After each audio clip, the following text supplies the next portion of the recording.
Yeah, I feel honored to be able to wrap. I mean, it probably is going to be wrapping up the series that we're talking about currently on community, and kind of tying in a little bit of the element of just I was reflecting on the season and what God is speaking specifically, like in like the Christmas message with community. I found that really interesting. I wouldn't say it's this big, huge revelation, but it just was so beautiful and how it just tied everything up. But so to start off with, I just wanted to kind of recap some of the main ideas that just really struck me going through this series. And I was really struck by it, like the fact that it is the will of God that we're in community. Like I always knew it was important to him, but to really think of it in that term, like just struck me in a different way. It was like that it's honoring him when we are in community with each other and that he's in the midst of that and that just how much he enjoys that and what comes out of him being able, like his will being able to be enacted by us being in community. And then there was the idea that love needs more than one person to be exercised. You would think that would be kind of obvious, but I had never really thought about that. And when Larry brought that up, it was like, oh, wow. Like, that just makes so much sense. And from the aspect of the Father being love, it is no wonder that, he is love. He has to create for there to be community. That is what love does. And so that is the only way that love can even exist. And then going through Romans 12, 1 through 21, and how we were just kind of going through how it's a guide to have community with your enemy, and that you can destroy your enemy by making them a friend. So I really found that super fascinating, that the idea is if you can find something in common, then you're able to engage with them so that your love is not hypocritical. Otherwise, it is going to be hypocritical.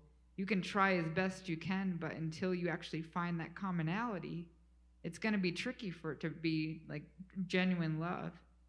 And just reflecting on that, it was like, yeah, like if we could truly understand our commonality with every single living thing is Father God, the Creator, we automatically have that. And so there is no reason for anybody or anything to be our enemy.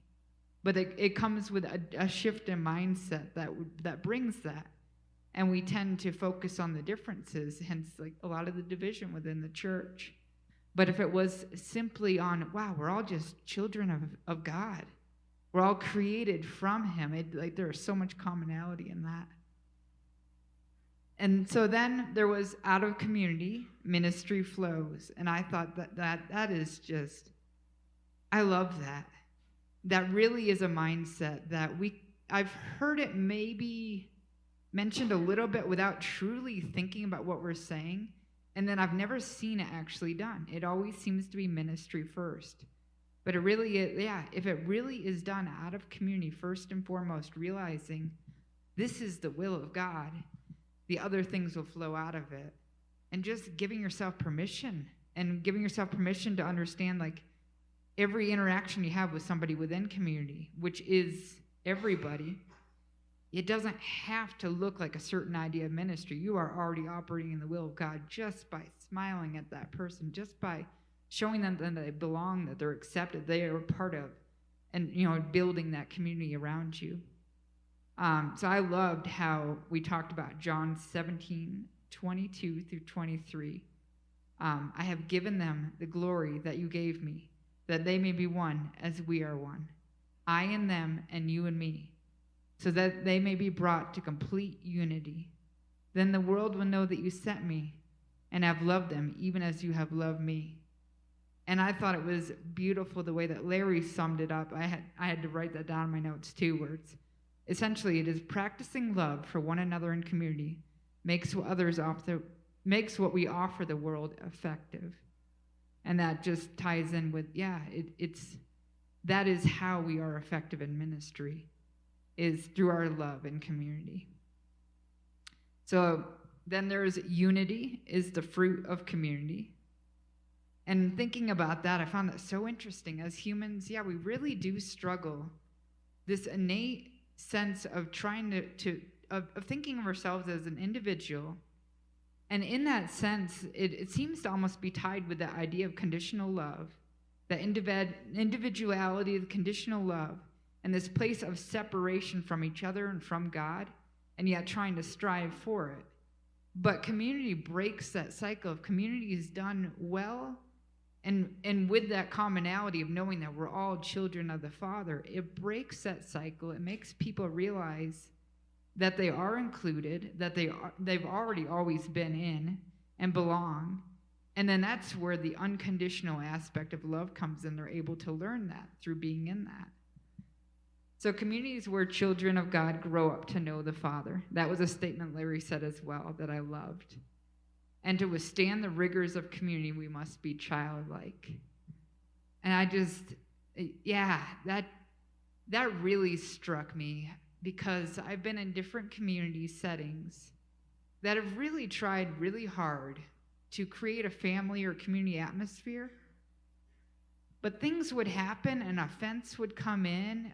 They would have different ideas of what it was supposed to look like. And yeah, just this offense and division that would come in and separation. And I realized that's what broke those situations. Like, I know many people that have left those kind of situations disheartened, like the idea of, the Acts church. I tried that. I don't know. Like, I left, this is what happened in that. And looking at that, I was like, wow, that makes so much sense, Father. Like, it is because there's an aspect of that childlikeness that has to be there for community to survive, for us to be able to survive the rigors of community. And those people that left those different communities, they're, maybe there was nothing wrong with that community. Maybe it was something that person that left had, but they got offended, so they couldn't go into that childlikeness of who they are, and bring that part in that community lacked, and make it more whole and uniform. Instead, there was, that's just not working for me. And so then, so we belong to one another. I love that. And where community is a perpetual exploration of the ones that we are one with. Just, it's always a mystery. I love that. That hit a chord, talking about how maybe the Holy Spirit, the Father, and the Son, maybe they still have mysteries to discover within one another. And just thinking about how much we as his children love presents, love gifts, love unwrapping things, love mysteries. Why would he not want to just continually just find so much joy in just uncovering different aspects? Sure, he could know it all already, but I think he also, in his infinite vastness and his wisdom, he knows how to still live in the mystery, even in that. I who knows how that works, but I like that idea. That's just something I was pondering. Doesn't mean it's right or wrong, but it's like, to me, that feels right. And that's how it is with us. Like, we each have these special giftings that we get the joy of uncovering within each other as we're rubbing together our weaknesses, bringing that out in each other, our strengths bringing it out in each other, our encouragement, just living life together. And just that's part of the joy of community, is uncovering the mysteries that each of us carry and have, and aspects of who the Father is that we continue to share with each other. So diversity and oneness. So we're in various stages of different journeys for a reason, and learning to honor where each other is, on which journey they're on and which part of that journey. And knowing that there is beautiful intentionality to how the Father has brought us all together in that is really cool too. And that also, I think, has to do with us being able to bring what we have to bring out things in those around us as well. Rather than, I was already on that journey. You need to be here. That's not who the Father is. He's actually, that may be who he is to them at that part in their journey. And just uncovering the beautiful mystery of what they're living in that moment, and then being able to bring your part, but also learn from them where they're at, and just enjoy that childlikeness as they uncover something that that is brand new for them. But yeah. So, and then Christ is in the midst of all of this. And once again, just that mystery.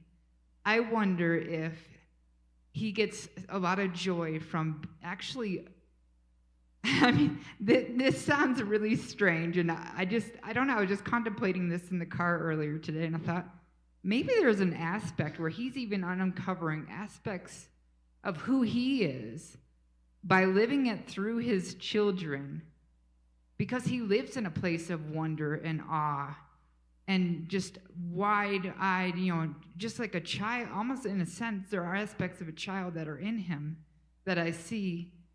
And so, I don't know. It just that was just fascinating to me. Like, he really is experiencing things with us, like right in the moment. It's not, oh, I already know all of this and let me just sit back and watch.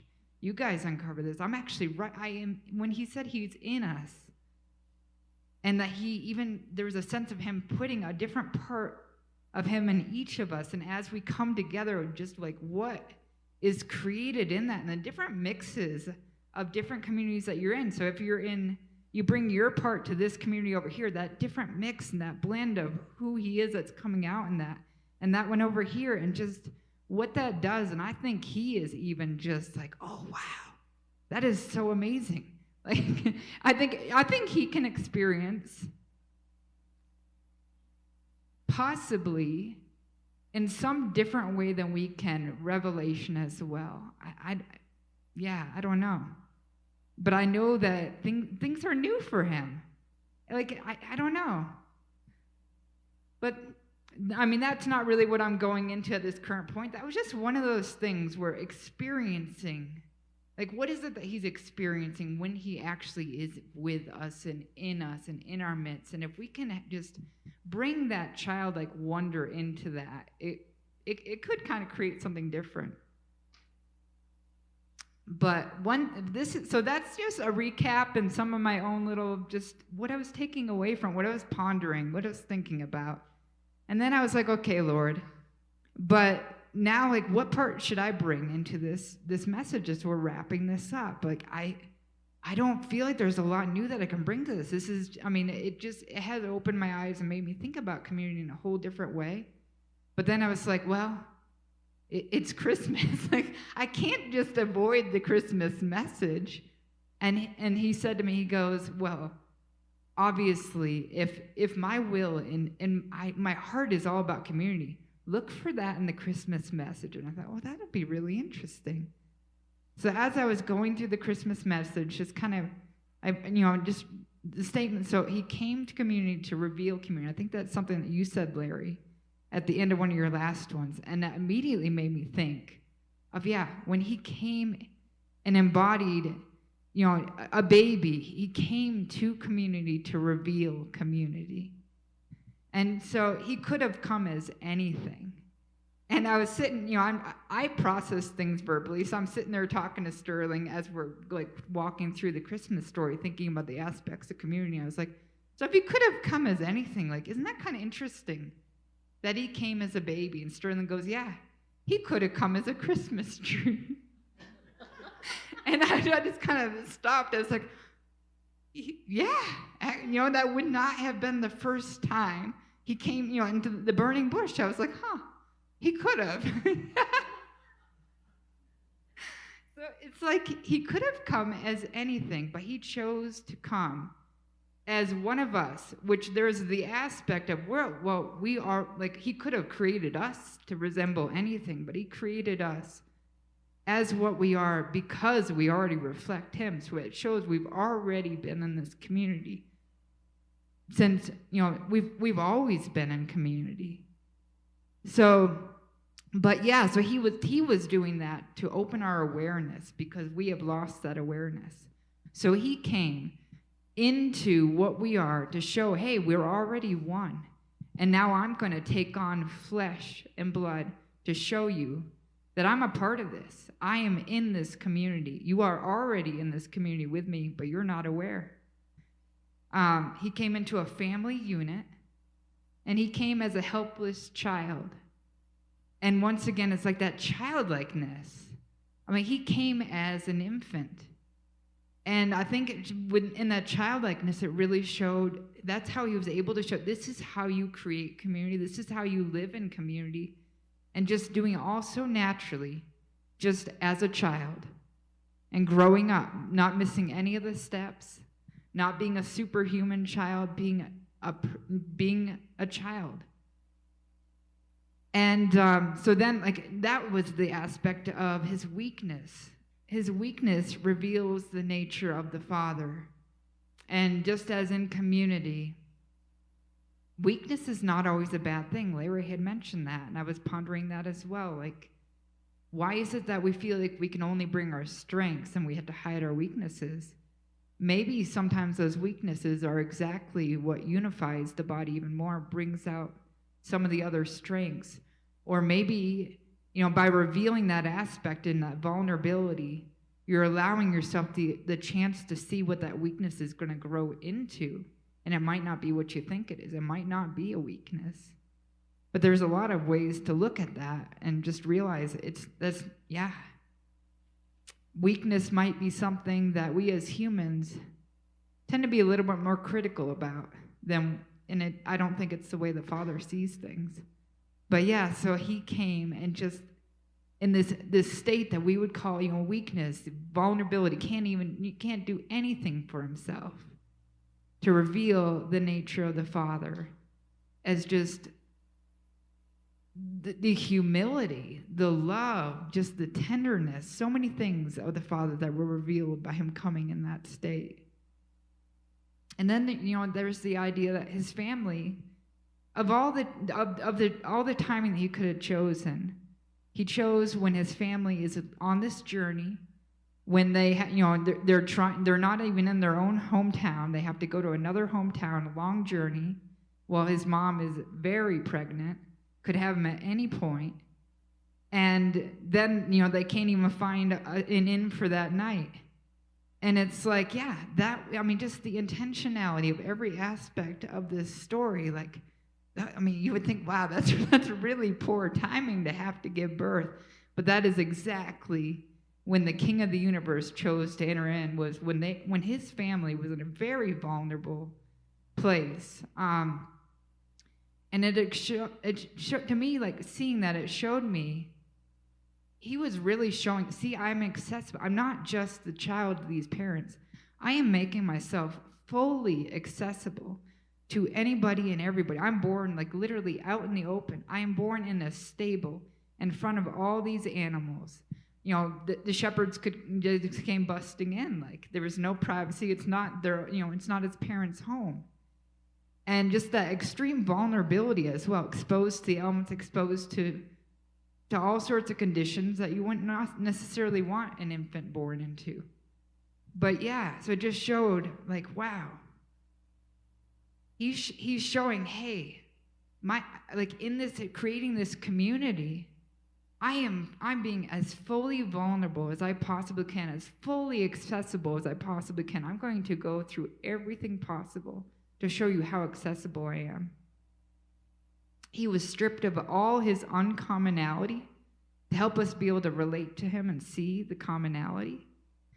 And that I find so fascinating. It's like, it made sense to me, like, after I started realizing that. Of course, we'd have a hard time really being able to truly, like, that. He was trying to get us to relate to him, see that commonality, to build that community with him, and realize we were already in that with him. And that was what he saw as people were struggling with already. There was a separation. That's, the King of the universe, the creator. I can't even approach the mountain. Like, Moses has to go up there. There was such a separation that they had created. They were, and so he knew he had to do that. He had to make it so that nobody even recognized who he was when he entered in, to build that relationship and that trust with them, and then eventually revealed to them. And it's like, wow, like that's pretty amazing. And yep, I can see why he had to do that. It'd be very hard if he showed up in all his glory, even if he was an infant. That would be really, really hard for us to be able to relate to him. So the fact that he didn't miss a step with, just every sense of what a human child is what he took on, to all commonality. And he invited everybody to come. The first ones that he reached out to were the shepherds. They were local, and they were the people that would have been pushed on the outskirts. They would have stank. Nobody wanted, they were pushed way on the outskirts. Like they just were treated, like less than. And they were the ones that he reached out to first. They had this army of heaven come and light up the sky and sing to them. Like, I just imagine how that must have made them feel. Like, and they didn't even seem to question it. They stopped everything that they were doing and they ran to go find him, because there was an aspect that they knew who he was. They may not have known the full scope, but yeah, they knew who he was, and they're like, we're included. We belong. We can go worship him. Like, let's go do it right now. And I just think that is so amazing. So he invited the lowliest, and then he invited the most elite. These wise men, these kings, these rulers of far, far off places. And so it's like the near and the far, the elite and the lowliest, just showing, hey, I am accessible to everybody, and I will go at no length. I will stop at no length to show this, to express this over and over again. And one thing that really struck me, like when we mentioned with community, you destroy your enemies by making them friends. And then immediately he said to me, yeah, that's exactly what I did. Like, and I thought, well, what? He goes, well, they made themselves there's a verse that he said, they made themselves my enemy. Simply because they had this, we have nothing in common with him. There's this separation. We're separate. We're in our own little community. Yes, we'll worship him, but there's this separation. And so he goes, well, then I'm going to destroy my enemies, but I'm going to make you all my friends. I'm going to build community with you. I'm going to show the commonality that we have. I'm going to show that you already have been in community and that you are included. Emmanuel, Christ in us. He became one with human flesh and revealed to us how we are all one, the divine and the human mixed, and there has never been any separation from God. So now, I feel like it's kind of a stark stop from that, but yeah, I mean,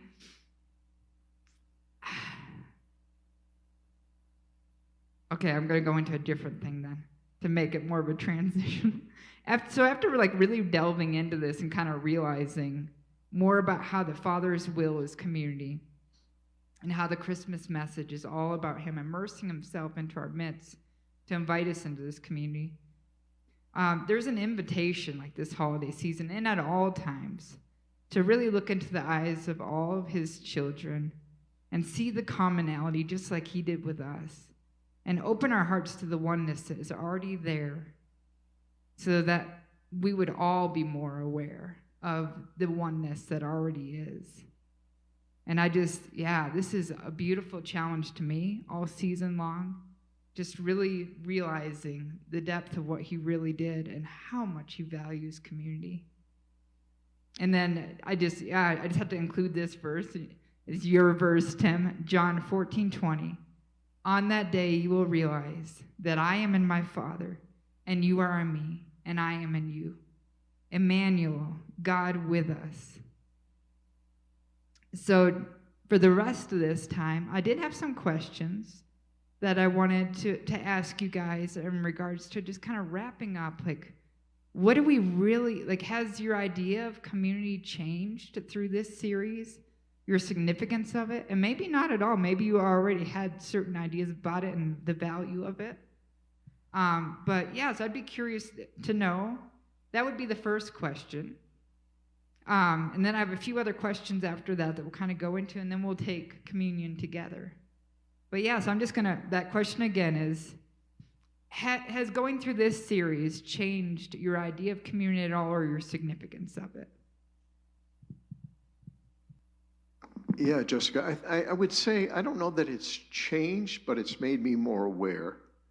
And I think it was opportune that it was right around this time of year when we're more aware of more community events. I mean, before we came tonight, you know, our neighbors were having a get together.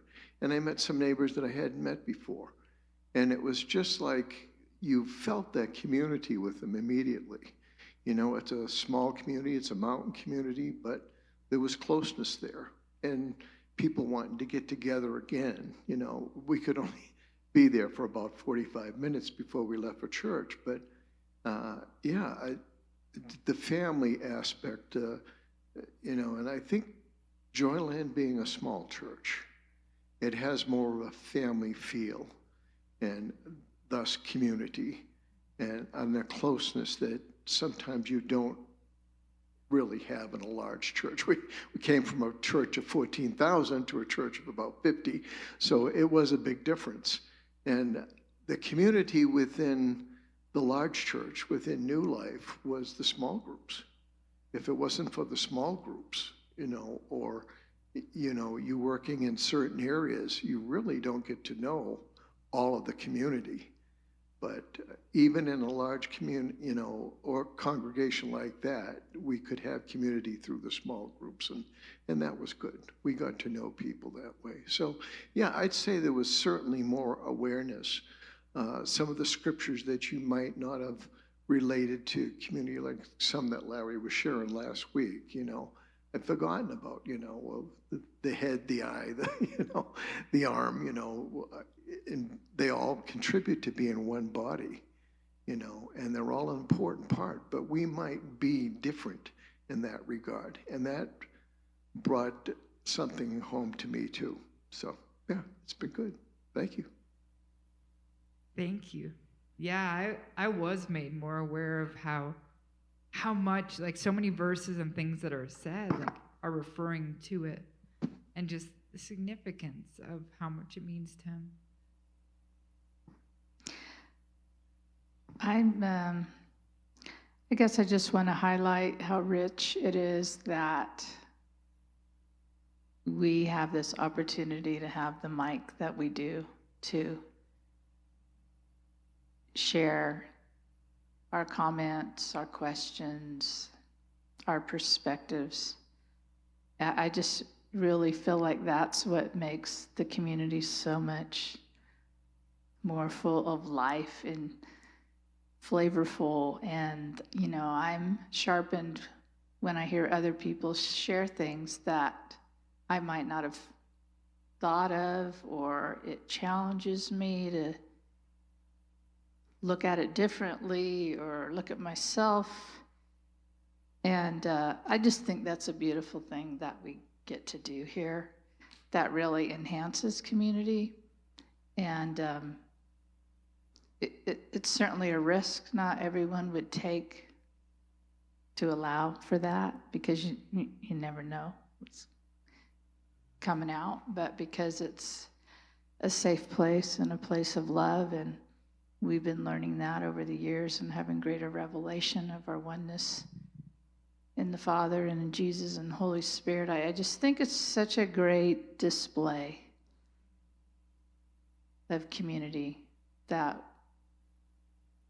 we're all better for, in all of the way that it moves us, stretches us, encourages us, challenges us, and that's all part of the body, and the eye and the ear and the foot and the toe and whatever.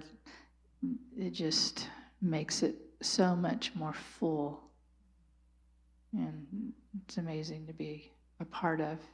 And I think about how much we would really miss out if this format was just only one person.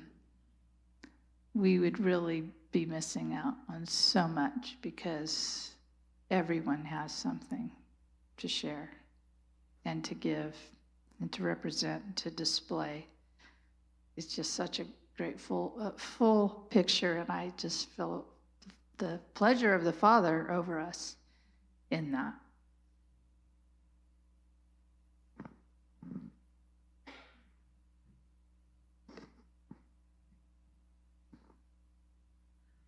So as Larry's been talking about community, it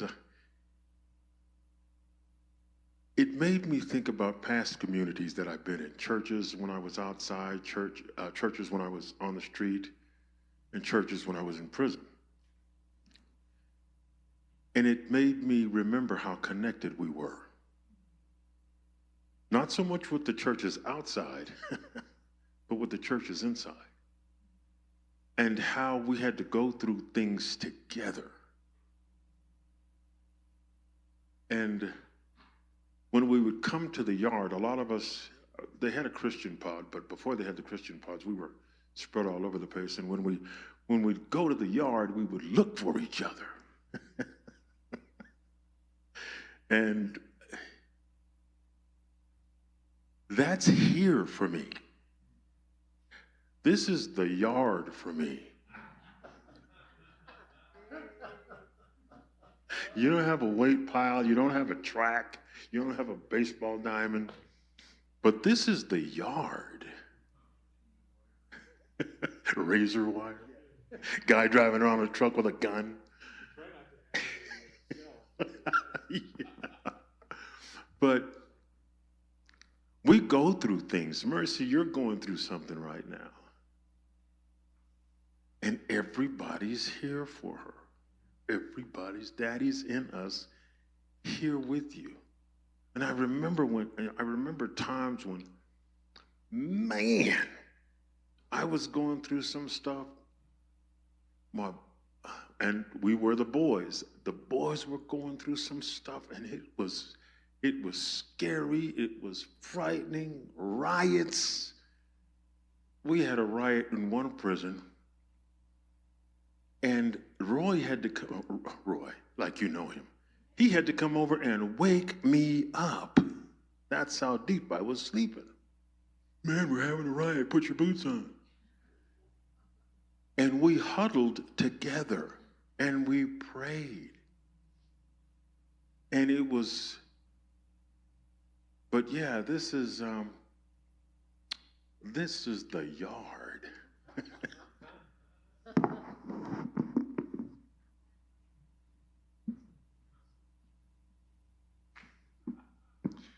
One of the things that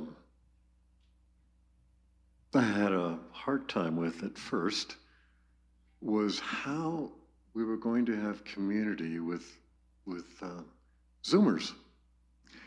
And as we got going and as people came on and then they started to share, it was a thing to get them to share first. But as they started to share, and we were able to hear where they're from, what's going on with their lives, so forth and so on, you came to a place where you were able to pray with them and pray for them with their needs and so forth. I know it's not the ideal situation, but it is a connection that we can have with people that are across the world. And that's pretty cool.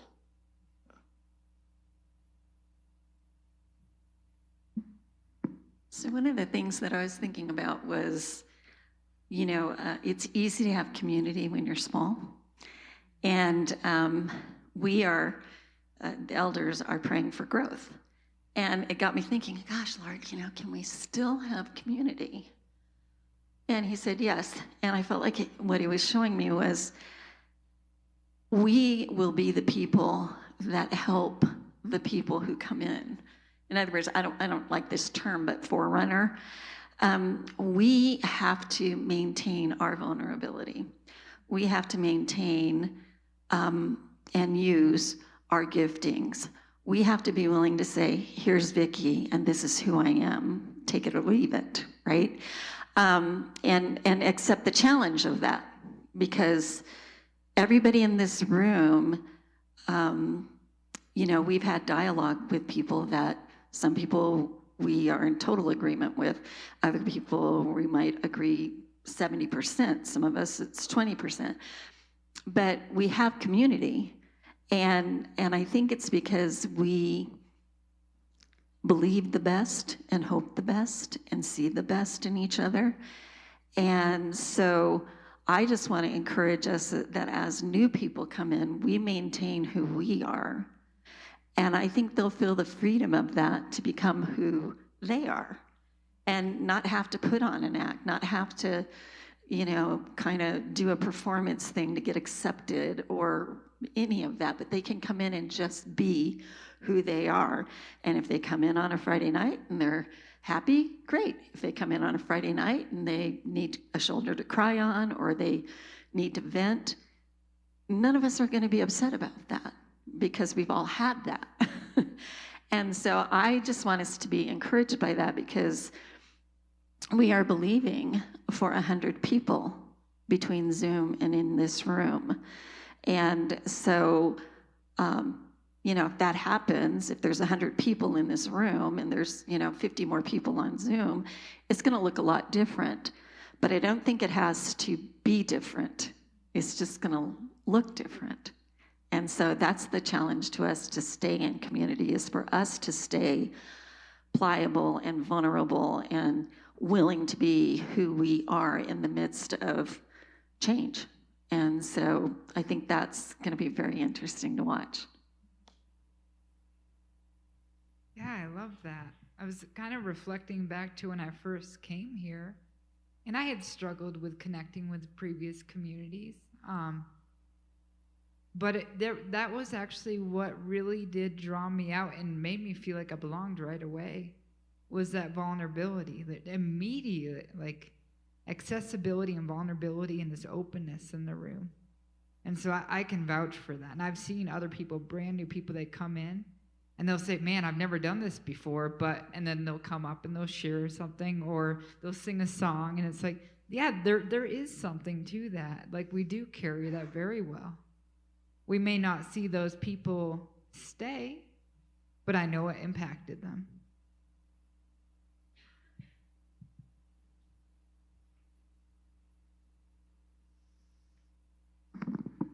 So my thoughts have changed since we started this series, and a part of it is well summarized in what you said today, because the idea of accessibility, the idea of vulnerability, the idea of the diversity that Jesus attracted at his birth, the engagement with the heavens through the angels, these are all things that are. They're not built. And I'm not saying there's not a building component, but all my ministry life, when I thought of community, I thought of community building. And we used to have classes about how to do it. We'd have conferences about how to do it. What I think I've come to understand in the last few weeks, and what you summed up and kind of given a concrete illustration to, is that the issue about community is recognition, not building it. Because if you take it in your own hands, there's forms of community that don't recognize the actual community that God has already created. And therefore they have artificial boundaries, and they have artificial gatekeepers, and they have things like that. And so you end up with people who, and this is, I understand it totally, think that community is based on commonality. And that was the first thing that struck me when we looked at Romans 12. No, community is based on a kind of diversity. And so I was sitting over there thinking, Paul said, eye cannot say to the hand, or whatever. The hand cannot say to the lower intestine, I just don't get you. I have no idea. I can't relate to you. I can't even imagine what you look like. You know what I'm saying? But the possibility for recognizing community through having your eyes open, through inspiration, with the help of the angels, the thing that can bring like, I loved the way you said it, the poorest and the lowest with the elite in the one event around the king of the universe manifesting as the most vulnerable ever. There's no limit to the connections that community can have with that as the start, as the inspiration, and as the sustenance of it. So I guess I'm changed in that I don't think so much, even as I anticipate the growth and stuff, I don't think so much about building a community as I do recognizing it and leaning into the provision for people to also be drawn into it and recognize it. So yeah, that's kind of the thing that's changed for me. And tonight summed it up really well.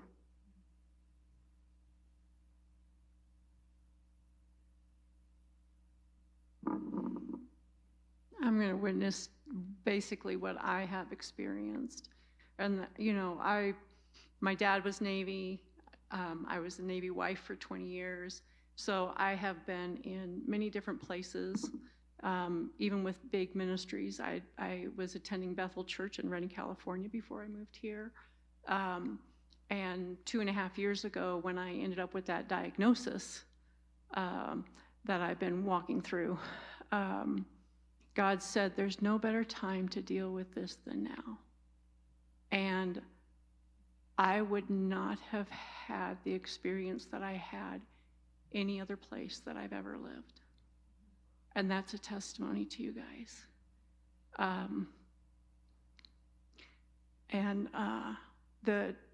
The things that I say about you guys, about this microphone and this whole philosophy of how things are done and how the kids get to be kids, you don't find this everywhere.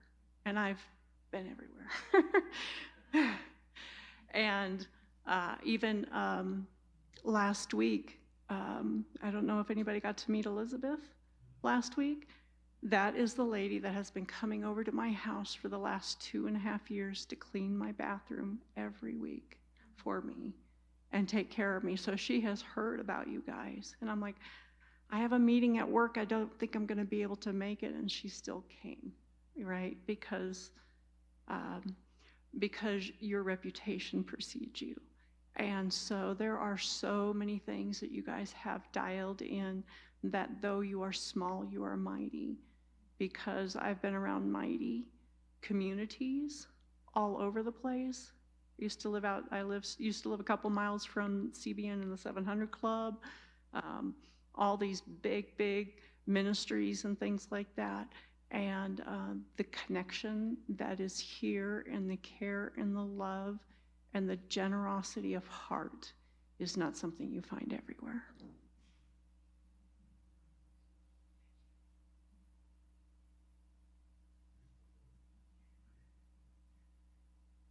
What I think is so neat about our community is every person is unique and they have a story, and it just blows me away sometimes to sit down and talk to somebody and find out their story. And it's been such a blessing. Not only that, but learning from each person, you know, their struggles and how they overcame them and what they've been through and where they came from and their families and all that. And that's been just an awesome experience. So thank you.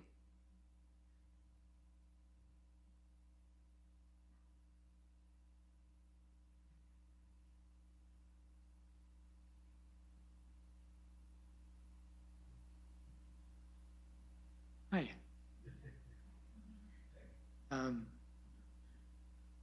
As you know, I've been walking through this journey of trauma recovery, and in the process, I come to find out that why I don't connect with people well, and haven't for my whole life, and it's always been a mystery to me. But it's because I'm slightly autistic as well. So I'm kind of getting stuff on top of stuff on top of stuff. And so if I don't come across as warm and fuzzy, I'm not.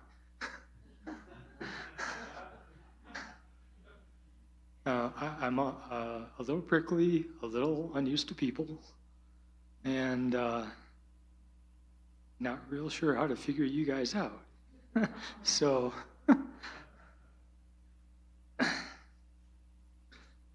yeah, social interaction is just not my strength. So, thanks for putting up with me. We love you. You're awesome. You bring a lot to this community.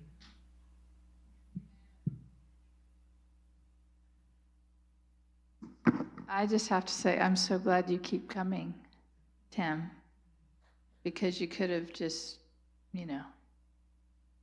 this would be pretty overwhelming for someone who doesn't like to do all that, because what we've just been talking about, right? So it would have been really easy to just bolt and never come back. But we are better as a body because you kept coming, that you're still here. And you come on Tuesday, and I just know whenever you have shared, it's always been one of those pearls, like we're like, Selah. Listen to what Tim just said and think about it all week, man, because it's the truth. So we are better off because you're here. So awkward or uncomfortable or whatever you might feel, thanks for pressing on.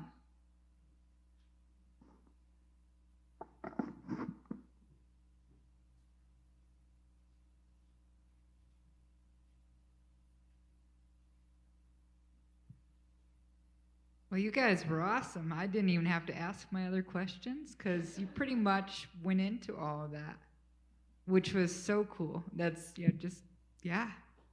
the part you guys brought, just this, thank you. Thank you for everything you shared.